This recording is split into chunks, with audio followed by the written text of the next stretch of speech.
छात्रों और मित्रों, विद्यार्थियों, इससे पहले वाले लेक्चर में हमने ओवरव्यू ऑफ द सेल आपको बताया था और सेंटेंस वही आ रहा है लिखा हुआ अपने बाप का। ये वो सेंटेंस है जो पूरे विश्व को याद रखना होगा हर एकेडमिक लाइन में, ठीक है। और बहुत अच्छा आपका आशीर्वाद मिल रहा है। किसी स्टूडेंट ने, किसी प्रोफेसर ने लिखा है you are the best teacher in the world, तो उसकी मैं आज आपको कहानी बता रहा हूँ। ऐसा क्यों है? मेरे रोम रोम में ये भी किसी ने लिखा है कि बायोलॉजी और बॉटनी तैरती रहती है। 1977 में जब मैंने टॉप किया था, उस समय की कहानी आपको याद दिला दूँ। 56 professor in botany department DAV college, Asia का सबसे बड़ा कॉलेज, ठीक।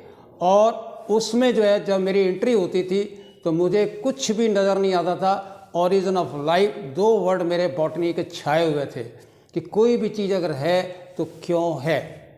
आप याद करिए, SR कश्यप, ठीक है, बीरबल साहनी, ठीक है, और P महेश्वरी, जितने बड़े बड़े आयनगर, ठीक है, FE फ्रिश, ठीक, ये जितने साइकोलॉजी साइंटिस्ट थे, they were all roaming in my mind in what way should I go through the botany, किस तरह से मैं बॉटनी के क्षेत्र को देखूं। तो मुझे स्टेटमेंट होता था कि 56 प्रोफेसर एट वन साइड, और मेरा स्टेटमेंट होता था कि if you have taught 30 years in MSc class, sit on the last row to attend my class. And that was the craze of my Saraswati, that was the love of the DNA, how to understand the botany, in what way one should teach the botany before the students.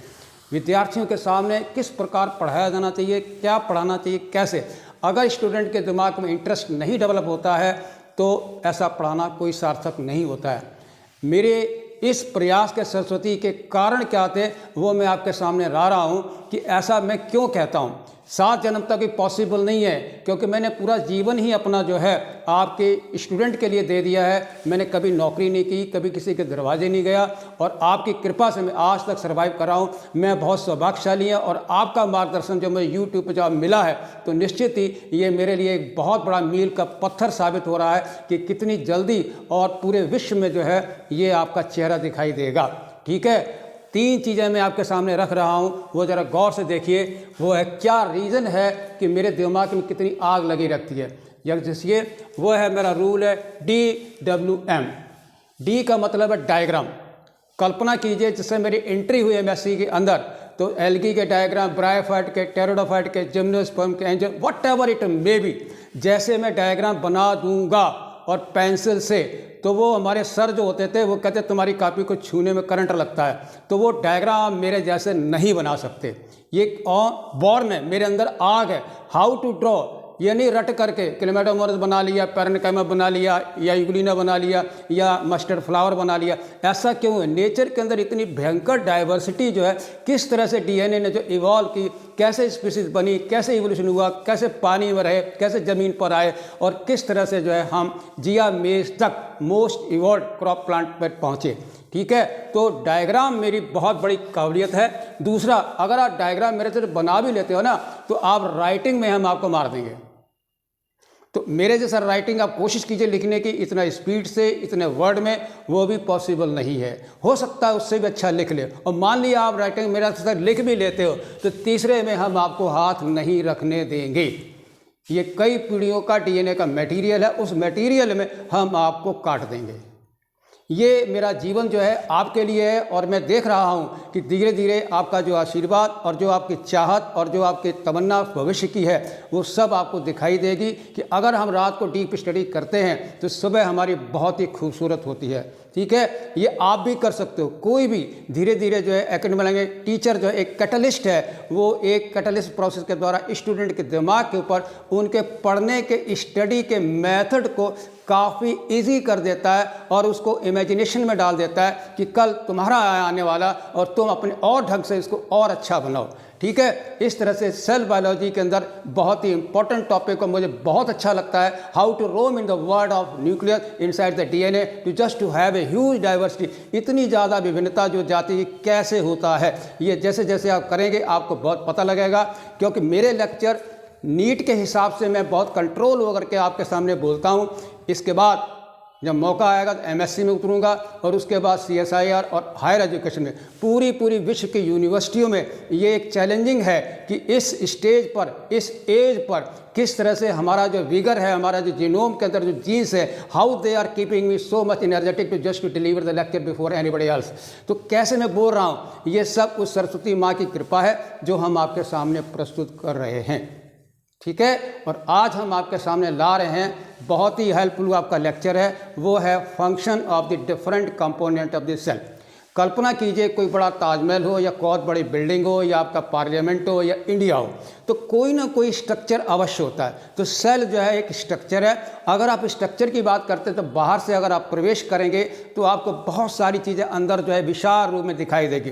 कल्पना कीजिए एक cell जो है किस तरह से life को represent करता है और उसका क्या ढांचा होगा, वो आप कल्पना कीजिए। जैसे हमारा कोई भी घर जो है बिना दीवारों के नहीं होता, बिना दरवाज़ों के नहीं होता, बिना लाइट के नहीं होता और बिना घर के मालिक के भी नहीं होता, बिना घरवाली के बगैर नहीं होता।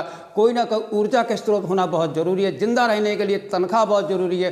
फिर बाहर जाना है तो गेहूँ आटा वाटा लाना है, फिर आपको जीना भी रहना है, तो एक्सचेंज होता रहता है। इस तरह से सेल जो है पूरे लिविंग वर्ल्ड की सबसे पहली लिविंग फैक्ट्री है। याद रखिए, ये सेल हमारा ऐसा कंपार्टमेंट था जिसने अपने आप को इन्वायरमेंट, क्योंकि इन्वायरमेंट का बहुत बड़ा रोल है, पहले एनऑक्सीजनिक था, बाद में ऑक्सीजनिक हुआ, उस वातावरण को झेलते हुए, देखते हुए, रिप्रेजेंट करते हुए एक ऐसी चीज़ बनानी थी, सेल को बनाना था जिसका अंदर का इन्वायरमेंट और बाहर का इन्वायरमेंट दोनों अलग अलग। ठीक है, तो बाहर के इन्वायरमेंट में हमको एनर्जी और मास को लेना होता है और कुछ चीज़ें हमको बाहर में निकालनी होती हैं। तो लगातार जो है ये एक्सचेंज होता रहता है लिविंग वर्ल्ड और एक्सटर्नल इन्वायरमेंट के। ठीक है, आज के वातावरण में हम लोग सर्वाइव कर रहे हैं क्योंकि ऑक्सीजनिक एटमॉस्फेयर में ही ये लाइफ यूकैरियोटिक पॉसिबल होती है। और उसमें पहली बार जब सेल आया है तो ज़रा देखिए, सेल के अलग अलग कंपोनेंट बाहर से अंदर तक तरह तरह की जो है अंदर संरचनाएं होती हैं, और संरचनाएं अगर हैं तो उस कंपार्टमेंट का एक डेफिनेट फंक्शन भी है। यानी याद रखिए, अंतःकोशिकीय विभाजन किसका, डिवीजन ऑफ लेबर भी है, डिवीजन ऑफ फंक्शन भी है, डिवीजन ऑफ स्ट्रक्चर भी है। किस तरह से सेल ने अपने आप को ढाला है। कल्पना कीजिए एंडोप्लाज्मिक रेटिकुलम किस तरह से पूरे सेल के अंदर छाया होता है। कल्पना कीजिए सेल वॉल, कच्चा अमरूद आप मारिए किसी के सर में, सर फोड़ देगा, बहुत ही हार्ड होता है। कल्पना कीजिए आपकी मिडल लैमेला की, सेल वॉल की, फिर सेल मेम्ब्रेन देखिए वो किस तरह से अलाउ करती है कुछ को अंदर कुछ को बाहर। ठीक, सेल वॉल की बात करते हैं तो आपको स्ट्रक्चर, आपको बेसिक रिजिडिटी देता है। इसके बाद साइटोप्लाज्म जो वर्ड जो आता है वो याद रखिए, वो साइट है बायोकेमिकल रिएक्शन की। जीवन की सारी जैविक प्रक्रियाएं जो हैं वो हमारे सेल के अंदर ही होते हैं। और कोई भी घर बिना नियंत्रण के तो होता नहीं, माँ बाप हमारे कंट्रोलर थे, ऐसे सेल का कंट्रोलर भी जो है वो आपका न्यूक्लियस है, जिसके अंदर जेनेटिक इन्फॉर्मेशन स्टोरेज होती है। और बड़े ध्यान से सुनिए, और ये स्टोरेज भी बहुत ही स्टेबल होती है। यानी stability of the DNA makes a particular species for a long time to rise in the evolution, वो बनी रहती है। वो आज होमो सैपियंस है, हो सकता कल और भी ज़्यादा इससे एडवांस आपका होमो कोई जीनस में स्पीशीज आए। ठीक है, तो एंडलेस इवोल्यूशन होता है। इस तरह से सेल के अंदर जो है ये क्रांतिकारी परिवर्तन, यानी सेल बहुत ही सिंपल प्रोकैरियोट हो सकता है, यूकैरियोट हो सकता है। तो हमने कोशिश की है कि एक सेल जो है यूकैरियोट किस तरह के उसके कंपोनेंट और क्या क्या डिवीजन ऑफ लेबर उनके विभाजन होता है, अलग अलग के कार्य करते हैं और कितने सारे उसके अंदर एंजाइम्स होते हैं और हर एंजाइम अलग अलग फंक्शन करता है। तो हर कंपार्टमेंट का अपना एंजाइम का सेट है और इसका कंट्रोलर कौन है, न्यूक्लियस है। तो याद रखिए, न्यूक्लियस जो अपना सूचना विभाग जो कंट्रोलर है वो पूरे साइटोप्लाज्म, पूरे कायनात के अंदर हर चीज़ को कंट्रोल करता है। The biggest controller of the life that is your DNA molecule.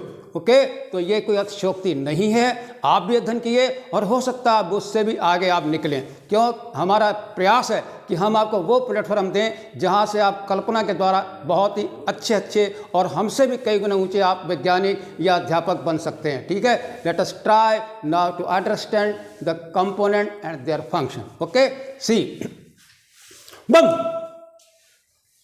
Functions of cell component. और आपको ध्यान दिला दें, ये जो है फैक्ट्री ऑफ लाइफ है। इसमें आपका एनाबॉलिक एक्टिविटी भी है, कैटाबॉलिक एक्टिविटी भी है, लगातार आदान और प्रदान। क्या कल्पना करते हो बिना ऑक्सीजन के एरोबिक रेस्पिरेशन हो जाएगा? और CO2 जो है आपको बाहर भी निकालनी है, और फिर दिन में आपको CO2 आपको प्लांट के लिए लेनी भी है।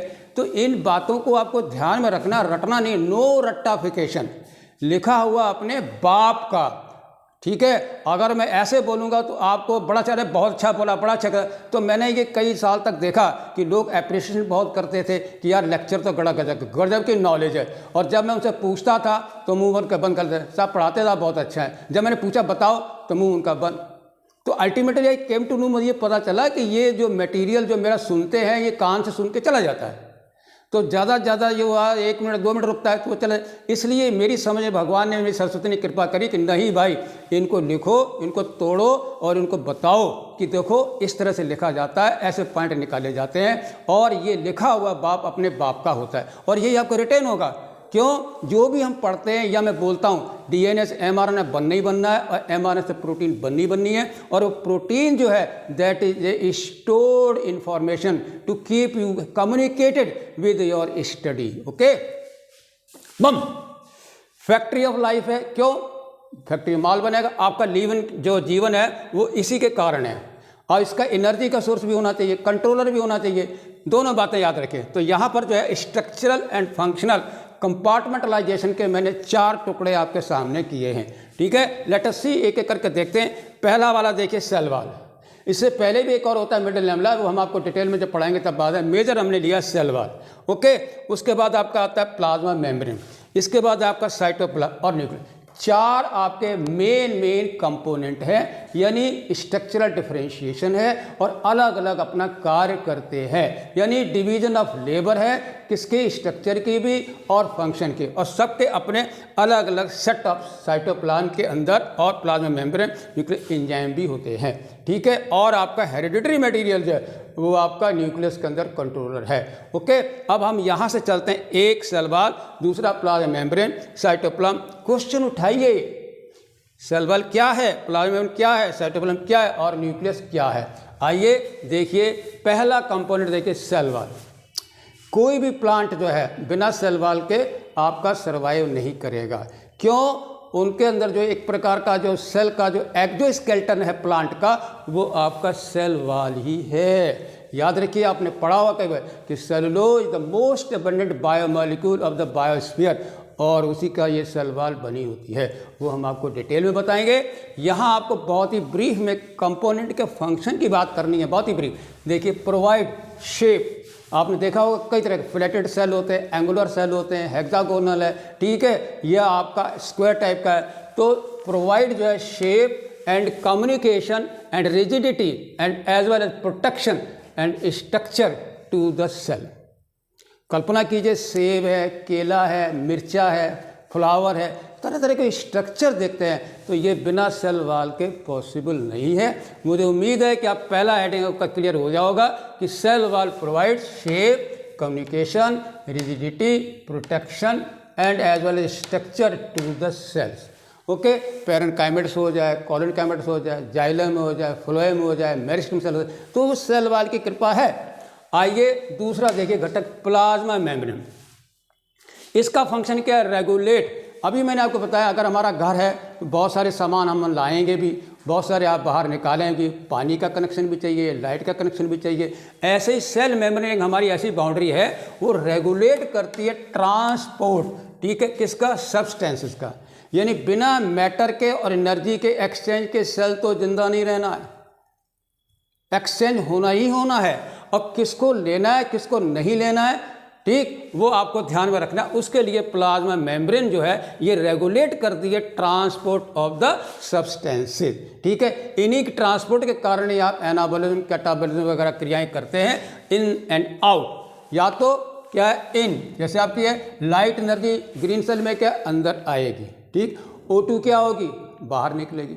तो फोटोसिंथेसिस करने के लिए अगर आप एग्जाम्पल के तौर पर देखें तो आप देखिए लाइट अंदर आनी चाहिए, और उसके साथ रॉ मटेरियल CO2 भी आना चाहिए। जब बन जाएगा तो स्टोर करोगे कार्बोहाइड्रेट को और O2 को बाहर निकालोगे।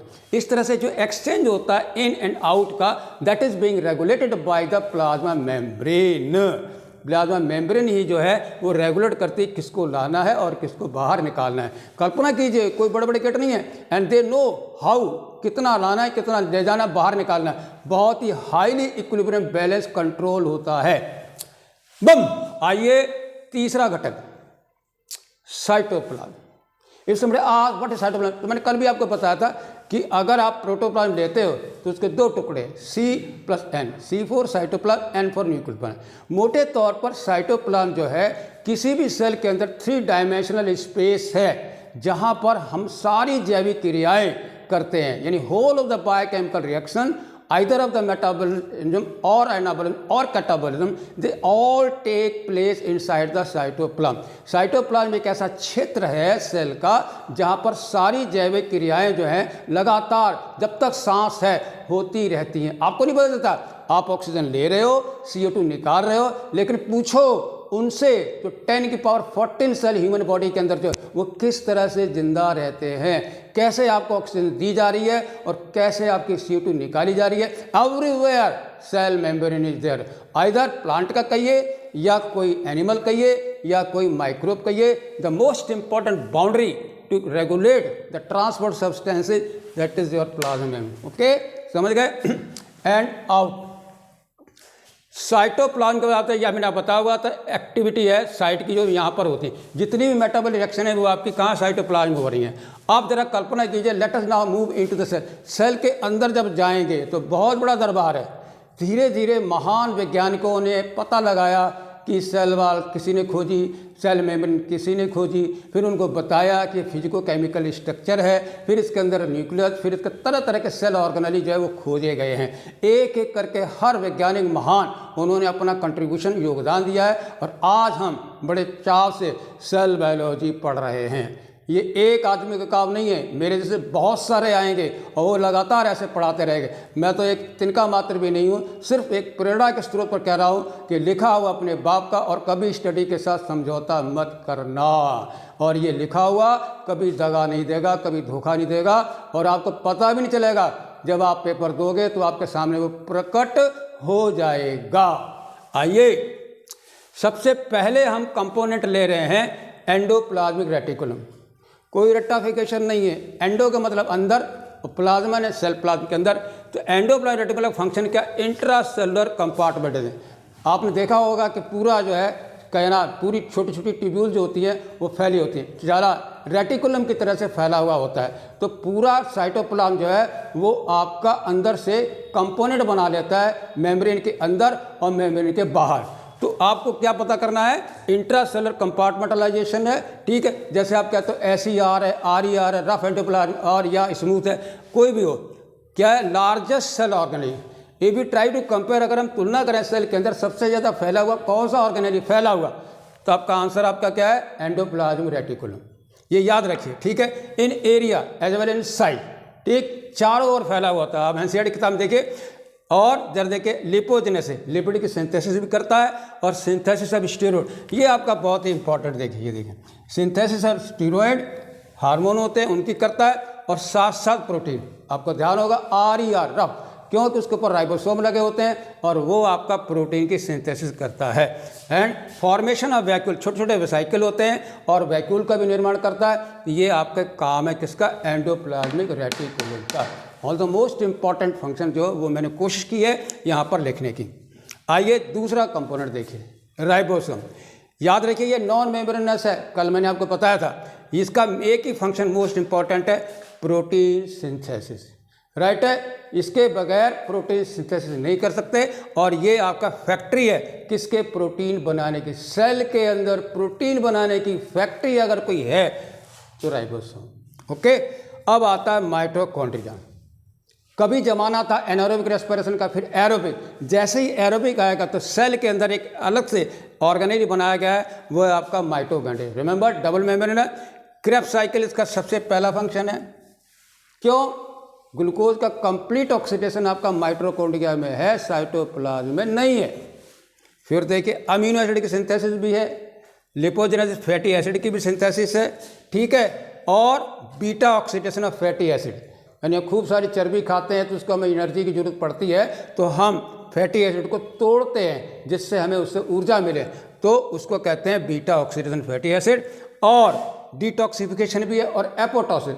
एपोप्टोसिस का मतलब ही क्या है? Programmed cell death. आपने देखा होगा कि टेडपोल लार्वा होता है, उसकी टेल होती है, और जब एडल्ट होता है तो टेल आपकी गायब हो जाती है। इसका मतलब क्या है कि टेल के अंदर क्या है? एपोप्टोसिस होती है। धीरे धीरे सेल जो है वो आपके डेथ होते हैं और सारा मटेरियल जो होता है वो यूटिलाइज होता है, जिससे हमारा एडल्ट फ्रॉग बनता है।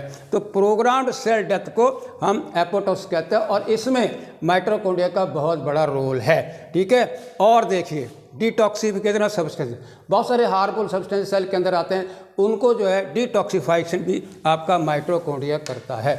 Remember for your NEET, Krebs cycle, amino acid fatty synthesis, beta oxidation और एपोप्टोसिस, ये है आपका किसका? माइटोकॉन्ड्रिया का फंक्शन। ओके छात्रों और मित्रों और विद्यार्थियों, लिखा हुआ अपने बाप का, आप भी करोड़पति हो। और आइए ज़रा देखिए, क्लोरोप्लास्ट का फंक्शन फोटोसिंथेसिस है, ज़्यादा डिटेल नहीं है। ठीक है, ग्रीन प्लांट में फोटोसिंथेसिस। ठीक, एमाइलोप्लास्ट का मेन फंक्शन क्या है? Storage of starch. रिमेंबर क्या फंक्शन है इसका? Storage of starch. फोटोसिंथेसिस होने के बाद ग्लूकोज को किसमें? स्टार्च में कन्वर्ट किया जाता है, जो कि स्टोर कर लेते हैं। ग्लूकोज स्टोर नहीं कर सकते, स्टार्च का स्टोरेज करते हैं। ठीक है, ये एमाइलोप्लास्ट हो गया। इलायोप्लास्ट स्टोरेज ऑफ फैट, सरसों का तेल, नारियल का तेल, अरंडी का तेल, कैस्टर ऑयल है, तो ये सारे जो हैं क्या है? एलायोप्लास्ट के जो सेल ऑर्गेनेली है जो कि स्टोरेज करते हैं फैट का और ऑयल का। ओके, तो आपका ये वाला भी गया और ये भी गया और ये भी गया। एल्यूरोनोप्लास्ट कहिए या एल्यूरोप्लास्ट कहिए या प्रोटीन प्लास्ट कहिए, जो सीड होता है मोनोकाट, उसमें आपकी एल्यूरोन लेयर होती है और वहाँ पर ये स्टोरेज करता है प्रोटीन। तो एमसीक्यू में नीट में कहीं की कोई स्टेटमेंट अगर वो आपको देता है किस प्लास्ट का क्या फंक्शन है, तो वो आपके फोटोसिंथेसिस, एमाइलो स्टोरेज, एलायो फैट ऑयल और एल्यूरो का प्रोटीन प्लास्ट या स्टोरेज प्रोटीन। अगला सेल ऑर्गेनेल आपका आ रहा है 8वां, गोल्गी कॉम्प्लेक्स। रिमेंबर एरिया में सबसे बड़ा तो था, उसके बाद आपका जो न्यूक्लियस के साथ जो है आपका गोल्गी कॉम्प्लेक्स जुड़ा हुआ होता है सेल ऑर्गेनेली।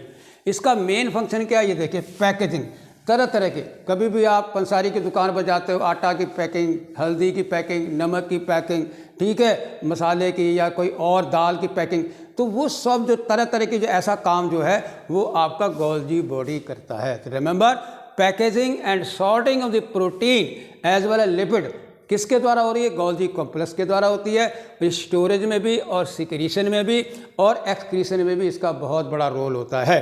ठीक है, आप प्लांट के अंदर सेल वॉल की सिंथेसिस बिना गोल्गी बॉडी के नहीं कर सकते, बिना माइक्रोट्यूब्यूल के नहीं कर सकते। तो प्लांट के हिसाब से सेल वॉल सिंथेसिस बहुत इंपॉर्टेंट आपका फंक्शन है। बम बम मेम्ब्रेन ट्रांसफॉर्मेशन, किस तरह से अलग अलग प्रकार के मेम्ब्रेन, कल्पना कीजिए मेम्ब्रेन किसकी? क्लोरोप्लास्ट की, माइटोकॉन्ड्रिया की, गोल्गी बॉडी की या एंडोप्लाज्मिक रेटिकुलम की या ग्लायोब्लास्टोम की, किसी की भी वो, उसको भी जो है ये ट्रांसफॉर्मेशन में हेल्प करता है। और लाइसोसोम के बनाने में भी, याद रखिए पॉकेट होते हैं एक मेम्ब्रेन के, तो लाइसोसोम की सिंथेसिस के लिए आपका गोल्गी बॉडी है। ठीक है, और पॉलीसैकेराइड की सिंथेसिस भी जो है वो आपकी गोल्गी कॉम्प्लेक्स में होती है। सेल वॉल बनाना है तो बिना आपके सेलुलोज के तो बनेगी नहीं, तो पॉलीसैकेराइड सिंथेसिस जो है मेन का गोल्गी कॉम्प्लेक्स में। ठीक है, अगला वाला फंक्शन देखिए, सेंट्रियोल। ये जो सेंट्रियोल है ये आपको बहुत ध्यान में रखना है। ये देखिए, एनिमल सेल में, प्लांट में सेंट्रियोल नहीं है एक्सेप्ट फंजाई ईस्ट में छोड़ करके, बाकी nowhere in the plant centriole नहीं है।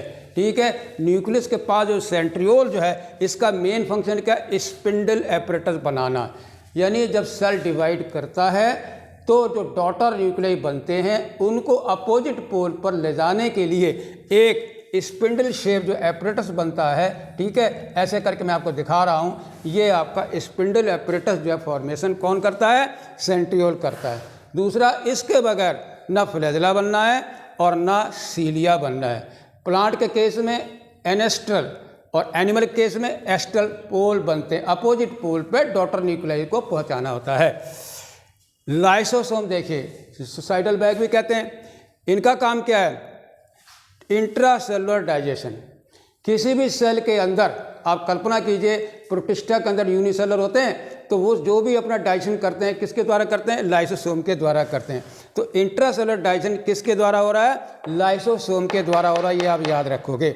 स्टोरेज भी करता है, सेपरेशन भी करता है, किसका? Hydrolytic enzyme. छोटे छोटे लाइसोसोम पॉकेट्स है और उसमें हाइड्रोलिटिक एंजाइम होते हैं, किसके? कार्बोहाइड्रेट के, लिपिड के, कोई भी चीज़ है उसको डाइजेस्ट करने के जो एंजाइम का पॉकेट जो है वो आपका लाइसोसोम है। ठीक है, ऑटोफेजी में भी काम करता है, इम्यून के रिस्पॉन्सेज में इसका बहुत बड़ा रोल है, और सेल के सिग्नलिंग जो कम्युनिकेशन है, एक दूसरे का इंटरेक्शन उसमें भी जो है लाइसोसोम बहुत बड़ा रोल प्ले करता है। आइए स्फीरोसोम, ये आपका यूनिसेलुलर जो है, ये आपके यूनिट मेम्ब्रेन, वन मेम्ब्रेन के, ये क्या है? Synthesis and storage of fat. कौन है? स्फीरोसोम। जितने भी फैटी सीड होते हैं उसके अंदर स्फीरोसोम है, इसका function synthesis and storage of fat. Okay, glyoxysome का फंक्शन क्या है वो जरा देखिए। ग्लाइकोजिलेट साइकिल, इसको C2 साइकिल भी कहते हैं, और इसका बहुत बेहतरीन सवाल है, conversion of fat into carbohydrate. Storage आप करते हो, फैटी सीड हैं, प्रोटीन के सीड हैं, सेलुलोज के सीड हैं, तो वो फैट जो होती है उसको कैसे कन्वर्ट करते हैं कार्बोहाइड्रेट में? तो आपका क्वेश्चन नीट के लिए है, the cell organelle which is responsible for the conversion of fat into carbohydrate, वो आपका आंसर है ग्लाइकोजिसोम। पेरोक्सिसोम देखिए, ठीक है, ये देखिए, इसका मेन फंक्शन क्या? Photo respiration. यानी जो ग्रीन प्लांट होते हैं वो कभी कभी जो है क्या करते हैं? लाइट की उपस्थिति में भी हार्मफुल प्रोसेस है, फोटो रेस्पिरेशन करते हैं, यानी उल्टा ग्लूकोज को बनाने के बजाय ग्लूकोज को कम करते हैं। तो ये किसका काम है? पेरोक्सिसोम का, याद रखिए, ये नीट के लिए आपका बहुत इंपॉर्टेंट सवाल है। और हाइपर पेरोक्साइड वाली क्रिया भी है। माइक्रोट्यूब्यूल देखिए, साइटोस्केलेटन जैसे होता है उसका ये कंपोनेंट है, माइक्रोफिलामेंट एक कंपोनेंट है। तो माइक्रोट्यूब्यूल, माइक्रोफिलामेंट और इंटरमीडिएट फिलामेंट, ये तीन कंपोनेंट आपके साइटोस्केलेटन में पाए जाते हैं। तो माइक्रोट्यूब्यूल जो है फॉर्मेशन ऑफ साइटोस्केलेटन बनाने में बहुत बड़ा रोल है, फॉर्मेशन ऑफ स्पिंडल और फ्लैजेला के बनने में इसका बहुत बड़ा रोल है। ठीक है, माइक्रोफिलामेंट ये आपका होल्डिंग और मेम्ब्रेन प्रोटीन को कैसे होल्ड करके रखना है, सेल के अंदर ले जाना क्या करना है, ये सारा कंट्रोल करता है। क्लीवेज, यानी सेल होता है, आप देखिए जाइगोट होता है, वो डिवाइड करता है, क्लीवेज करता है, 1 सेल, 2 सेल, 4 सेल, 8 सेल, तो उसको भी जो है माइक्रोफिलामेंट रोल करते हैं, किस तरह से सेल को ऑर्गेनाइज होकर के 1 से 2 में बंटना है। ठीक है, साइक्लोसिस जो है, कोई भी अगर पॉकेट के अंदर फूड के अंदर आया है तो किस तरह से साइटोप्लाज्म के अंदर आप उसको मूव करेंगे, तो उसमें भी आपका माइक्रोफिलामेंट का रोल है। Another very important vacuole, vacuole आपके प्लांट का बहुत ही कैरेक्टरिस्टिक फीचर है। ठीक है, इसका क्या फंक्शन है? स्टोरेज है और एज वेल ऑस्मोटिक प्रेशर को मेंटेन करता है। और आपने देखा होगा सेल डिवीजन होती है मेरिस्टेम सेल के अंदर, तो बाद में सेल इलोंगेट करता है, तो वो इलोंगेशन जो है वैक्यूल के द्वारा ही संभव है, अपने आप तो लंबा नहीं हो सकता है ना, ये देखिए। और अब आपका चौथा कंपोनेंट जो है वो आपका था न्यूक्लियस। ठीक, द लास्ट। ठीक, अब न्यूक्लियस के बारे में जरा देखिए। डबल मेम्ब्रेन सेल ऑर्गेनेली है और पूरे सेल में सबसे पहले यही दिखाई देता है, बड़ा वाला। अब ये क्या करता है? पहला काम है स्टोरेज ऑफ जेनेटिक इन्फॉर्मेशन। ठीक है, द मोस्ट स्टेबल बायोमॉलिक्यूल जो है वो आपका डीएनए मॉलिक्यूल है, हेरिडिटरी मटेरियल, तो वो कहाँ स्टोर होगा? वो आपका न्यूक्लियस में होगा। तो पहला सवाल है स्टोरेज ऑफ जेनेटिक इन्फॉर्मेशन या हेरिडिटरी मटेरियल। ठीक है, कंट्रोलर ऑफ सेल मेटाबॉलिज्म, सारे सेल की मेटाबॉलिज्म को कंट्रोल करने वाला कौन है? न्यूक्लियस है। जैसी सूचना देगा डीएनए एमआरएनए बनाएगा, एमआरएनए प्रोटीन बनाएगा, और वो आपके तरह तरह के फंक्शन करने के लिए जिम्मेदार होते हैं। ठीक है, तो इस तरह से मेटाबॉलिज्म को कंट्रोल करता है। और ज़रा देखिए सेल डिफरेंशिएशन, आप बना दो कि सेल डिवाइड कर लो, लेकिन आप कॉर्टेक्स बना रहे हो, स्क्लेरेन्काइमा बना रहे हो, कोलेनकाइमा बना रहे हो, या कोई एपिथेलियम बना, कोई भी सेल का डिफरेंशिएशन कर रहे हो, बोन के सेल बना रहे हो, ठीक है, ब्लड के सेल बना रहे हो, तो सेल का डिफरेंशिएशन भी जो है is not possible without nucleus. तो nucleus is controller of the formation of various type of different types of structural functional cell. Okay, fatty cell, renal cell, liver cell, kidney cell, bone cell, blood cell. और DNA replication, जब भी cell division करनी होती है तो यही एक मात्र मॉलिक्यूल डीएनए जो 1 से 2, बाकी और कोई दुनिया की चीज़ नहीं जो 1 से 2 करती हो। Only thing that is DNA replication. तो एक पेरेंटल डीएनए जो है तो डॉटर, उसको डीएनए रेप्लिकेशन कहते हैं। इसके साथ साथ आरएनए की सिंथेसिस भी न्यूक्लियस के अंदर ही होती है और राइबोसोम की सिंथेसिस भी न्यूक्लियस के द्वारा ही होती है और पूरे रिप्रोडक्शन को कंट्रोल करने वाला भी यही है। कल्पना कीजिए बिना न्यूक्लियस के amoeba, paramecium, chlamydomonas, chlorella, they can't divide. ठीक है, तो रिप्रोडक्शन में भी आपका बहुत बड़ा रोल है किसका? न्यूक्लियस का। तो मित्रवर आपको ध्यान दिला दें, फंक्शन ऑफ डिफरेंट कंपोनेंट हमारे पास 4 थे। नंबर 1 सेल वॉल, फिर प्लाज्मा मेम्ब्रेन और फिर साइटोप्लाज्म, फिर न्यूक्लियस। और हम समझते हैं सबके फंक्शन आपको अच्छी तरह से समझ में आ गए होंगे। Okay, thank you very much. लिखा हुआ अपने बाप का। Thank you.